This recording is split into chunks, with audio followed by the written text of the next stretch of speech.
In this session, we're going to go through a high-level concepts of what a complete cyber resilience strategy looks like. So what is cyber resilience? Cyber resilience is a comprehensive end-to-end approach that organizations adopt to enhance their ability to withstand and prevent, respond to, and recover from cyber risks and incidents. So we take the key concepts there, such as prevent, respond, and recover, and apply it to an equation.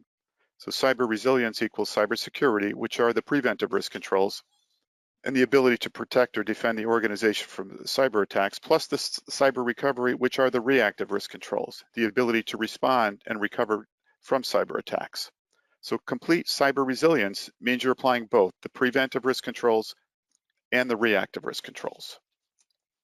We also group cyber resilience concepts into 8 separate and distinct pillars. Each pillar has a particular outcome or purpose, and together the pillars provide the core foundation of a cyber resilience program. There are 4 pillars for the preventive risk controls and 4 pillars for the reactive risk controls. Each pillar represents a logical grouping of cyber resilience activities. So let's take a look at the purpose of each pillar. Cybersecurity, the preventive risk controls, are pillars 1 through 4. The first being offensive security. Identify security program gaps and vulnerabilities, so looking for gaps within your program. Cyber hygiene, reduce the likelihood of a person falling victim to a cyber attack.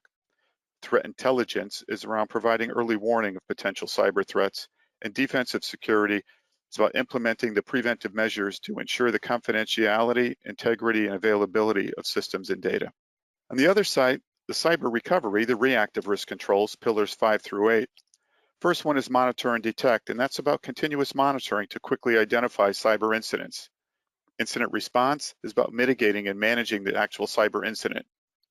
Offline backups ensure that we have clean data for recovery, and incident recovery is about executing the recovery of the clean data and the systems.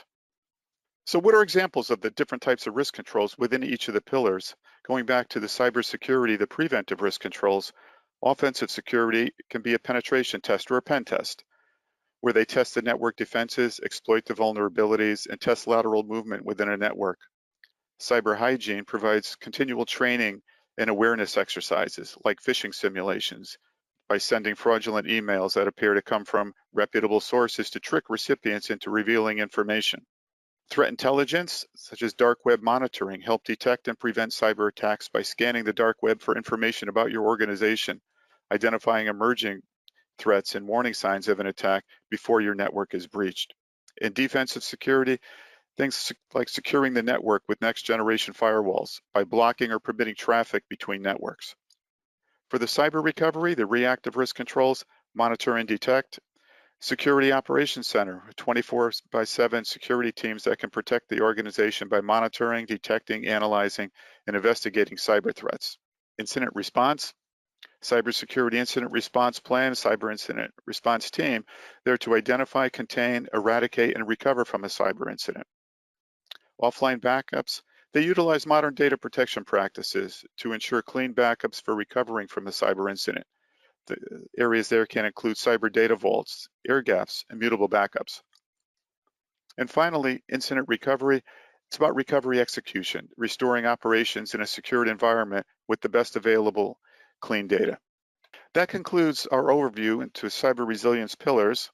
Please go scan our QR code, go to the link, and you're able to take a free cyber recovery risk assessment and get your own risk profile. Thank you.